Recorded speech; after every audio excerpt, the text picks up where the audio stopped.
My name is Dylan. I'm the father of Theodore Schweinler. I'm Courtney. I'm his mom, and this is Theo. Yeah, this is our little T. So, early intervention. So, Theo, a little bit of his background is he was born 3 months early here in Utah, and we didn't really, we weren't prepared. He was our first baby. We weren't too sure on what to expect. And when he came out of the NICU, so we were automatically referred just because he was in the NICU for so long.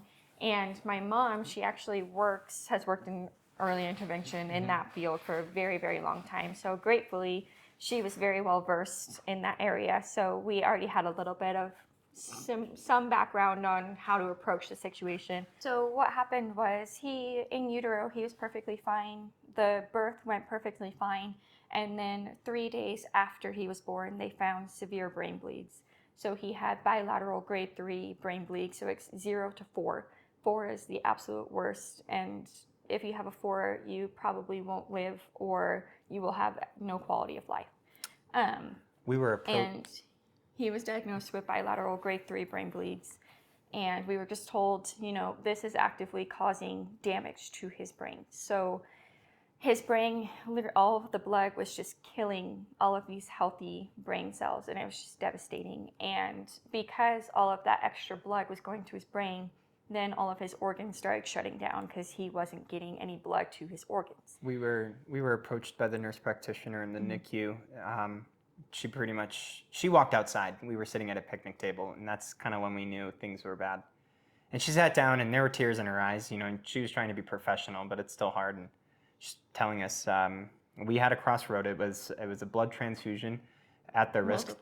Multiple at the risk of severing brain damage or death. We just go in and say goodbye to him and just kind of hang out with him until he goes. And we fought the good fight. And so we gave consent for the blood transfusions, knowing that potentially it could make his brain damage worse. And fortunately, his right side stayed at a grade 3, but his left side did progress to a grade 4. And they told us as a result of that, chances are his prognosis is not very good. She told us that he had a 40% chance or less probably that he would even live. And if he did live, his quality of life was probably going to be very poor. And then because of the brain bleeds, he then contracted hydrocephalus, which he'll have hydrocephalus for the rest of his life. So that's where the extensive brain damage comes from, is the brain bleeds at birth and then after following the blood transfusions that he had to have. So that's where I think it's almost half of the left side of his brain is completely dead.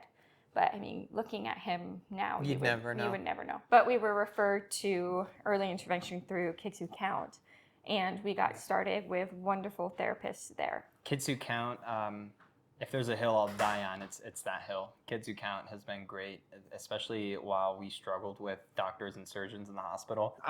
Theo had a shunt revision. An endoscopic septostomy. So an endoscopic septostomy, oh my goodness. So what they do is the two ventricles, I know it.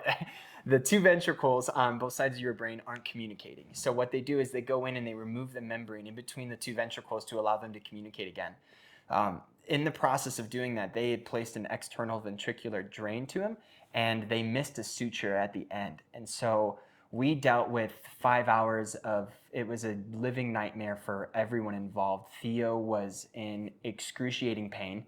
The nurses in the neurology unit, obviously they're just doing their jobs, but it's doctor's orders. And they were telling us that they couldn't give him pain medication. They messed up the pain medication. It took them hours to fix it. Then they were like, he needs to eat, but he was in too much pain. And that entire time he was leaking cerebral spinal fluid because they had missed a suture on the back of his ventricle. And it's a blessing I didn't get kicked out that day. It's a blessing I didn't get kicked out that day of the hospital. I was very angry, justifiably so. And, it was social work. It was rainbow. That's when we started ringing a lot of the bells and whistles. And that's when I really felt their presence come into the room. And it was every single instance a doctor talked to us from that moment on. Somebody was in the room helping us advocate for our child. And that's a really nice thing. I think that as parents, you'll go to the ends of the earth for your kids, but when you're in a situation like a hospital, I think people don't realize how easy it is to become timid when you're face to face with doctors, because it's like, it's no different than me with a homeowner. Like, how are they going to know what I'm talking about when I'm talking about this advanced boiler system that's $200,000? It's the same thing. Like, I don't know anything about neurology, but I know my son and I know his cues. And I think that one thing that doesn't get, like, we personally, we never knew that early intervention also could include services like that. So we weren't aware that, social work services could be provided. We weren't aware that, some psychology services and trauma-informed services could be provided. So they offered it to us, and it was a huge help, just because dealing with so much trauma from the NICU, and Theo, his journey has been extensive even outside of the NICU. And we still use the social work services through early intervention for us as parents today. We have therapy services that we use. I don't use as much anymore. I've kind of turned a new leaf and found a lot of zen in life, which is a very good thing, right? So I'm like, take a hike, man. I don't need you anymore. But this entire time, that's been a courtesy of early intervention. And to me, I think that, like, that's just the best. It's saying, like, hey, you just went through something incredibly traumatic. Here's a service. Whether you need it, whether you don't, here it is. It's provided. We didn't have to approach anybody. We didn't have to do anything. And I mean, and it wasn't just, it was cool because you're not limited to your child. I talk about Theo very little in my therapy sessions. A lot of it stems from my childhood and how I can be a better father and be a better parent to Theo, which in Theo is the end goal in the long run. But it's really cool to see how early intervention can adapt and change to that and just assist the whole family. So we got started immediately with occupational therapy with an absolutely amazing therapist. We love her. And she worked on him with pretty much just everything right from the beginning. He was 3 months old when he got discharged, but developmentally he was like a newborn. So we worked on bottles, we worked on feeding, we worked on, tummy control, head control, stuff like that. And then as he got older, it just continued to progress through the milestones. And then as he started getting older, we started adding in more services that we felt like he would need. So now currently he uses physical therapy, occupational therapy, vision therapy. He was doing hearing therapy because he contracted bacterial meningitis while he was in the NICU. So he has to be watched until he's in kindergarten for hearing loss.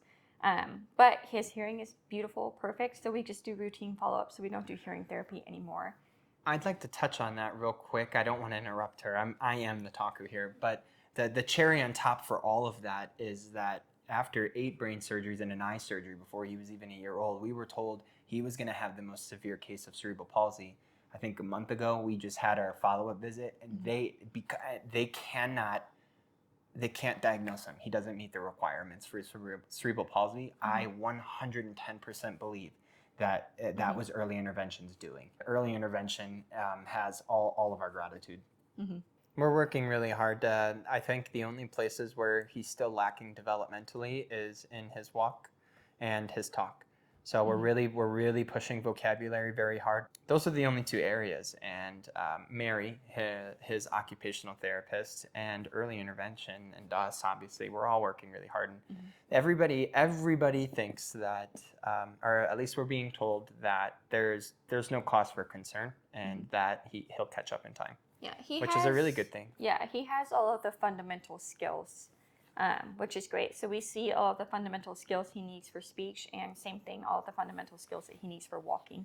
It's just a matter of time and hard work. He'll be 2 in August. Yeah. August 3rd will be his 2nd birthday. Yes. Very, very happy to say that. Oh, yeah, baptized by fire for sure. We didn't let it slow us down. I don't know if you guys and the people on the camera can see, but we're about 27 weeks pregnant with our 2nd born. His name's Oliver. We're really excited. A little scared. He's got to stay in there at least 5 more days for me to feel better. Theo was born at 27 weeks, 5 days. So I think in the next 2 weeks, she and I will probably let out a big sigh of relief. And then if he comes at 29 or 30, whatever, we can do that. We can do that all day long. So I think it's easier to ask what doesn't motivate him. He's happy. He's very driven. His aura is bright yellow. He ekes joy. He reeks of hope. And he took the best out of mom, the best out of dad, threw away all the bull crap, and that's what we got. We got the best version of both of us, and it is very true.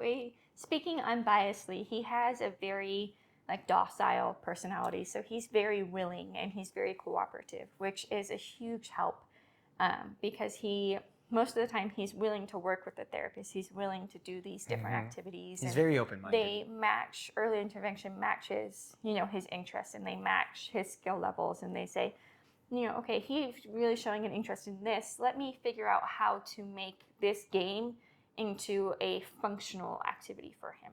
So if he needs help, going from sitting to standing, we know he loves this activity, so let's put this activity on a higher shelf, and we'll modify these things. If he's fixated on a couple, we have a ball pit in our house. He loves the blue ones.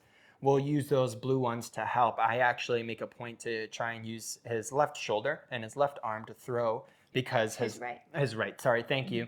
To be fair, I'm really bad with my left and rights. His right hand. And I'll use that to help work with that. So you're just incorporating what he's stimulated with while using the therapies that early intervention has taught us.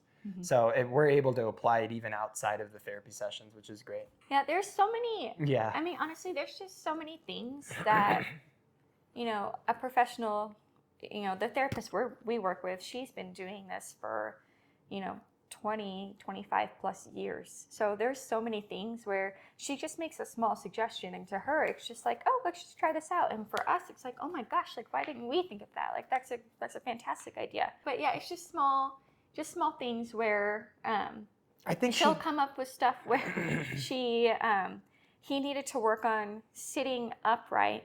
It was when he was still a lot younger, and he would be like a little floppy on the sides, and so we had him in a seat, and she actually took a specific cardboard box, and she measured out the height and measured out his seat, and she made a contraption with this cardboard box for him to be able to have activities on top, because the standard toys just weren't the right fit. So she just made one. And so it's just things like that. It's just we wouldn't think to do that as parents, but with her expertise, she was able to be like, oh, here you go. Here's the solution to your problem. And we were like, oh my gosh, okay, sounds good to me. The cool thing is that the early intervention, I mean, we're surrounded by mutual parents. And so it's cool. I mean, we're parents, but we're on our firstborn, and there's a lot, we're learning as we go, right? And it's really cool when you see somebody who's a little older than us, a little more middle-aged like Mary, and comes in with her own experience in motherhood, and then she's got decades of experience in early intervention, and you just see her work, and it's just like, am I a bad parent? She's just, it's effortless, and it's really cool for us to be able to watch and pick up those little things like Courtney was saying. I think it's just, we, like he was saying earlier, we just want to express, how important early intervention has been for us as a family and for Theo. And I try to, I always, whenever I talk about, naturally when you talk about your child, you want to boost them up and exaggerate everything, but genuinely from an unbiased experience and an unbiased perspective, just putting, my own feelings as his mom aside, he genuinely, truly, based on statistics alone, he should not be alive. He shouldn't be here. If he was alive, he should be on a trach. He should have a G-tube. He should be completely wheelchair bound. He should not be able to speak at all. He shouldn't have higher cognitive function. And that is just statistically speaking, based on the damage that happened to his brain from the brain bleeds being born so early. Yeah, that alone I think is a testament to the will of early intervention and just how impactful they are in the everyday American's life. Or we'll forever owe a gratitude to them. Yeah, so we just can't stress enough, statistically speaking, he should not be able to do anything he does. And we were told that by doctors, we were told that by nurses, we were warned ahead of time. Hey, this is probably what this is going to look like for you guys. This is what your life is going to look like. We were approached several times at the beginning of everything, and we were urged to have quality of life conversations amongst each other. And basically, they were really pushing us to think about just letting them go, and we wouldn't do it. We just refused. And you know, I think Courtney really hits it on the head there. You know, we have a child we shouldn't have, and it's as simple as that. And early intervention, kids who count, social work in the hospital, we owe them everything. I mean, it's just down to that. We were able to be surrounded by professionals who not only care about what they do, but they care about who they're doing it for, and that's huge. And it was so nice being able to welcome in a bunch of men and women that we have to trust, and it worked out so well for us. And that child playing outside with his grandmother right now is, if there was a poster I could put on your guys' building, it's that. He's awesome, and he's our everyday joy. And we have, I mean, every little moment, the good ones, the bad ones, the medium ones. I'll be yelling at him when he's 16, I'm sure, right? Because he did something stupid. And I have you guys to thank for that. You know, I get to experience my fatherhood with the child I should be experiencing it with. And I mean, I don't think Courtney and I will ever really put it in words well enough, just how important early intervention is, and how grateful we are as parents now that we're through the end of the tunnel.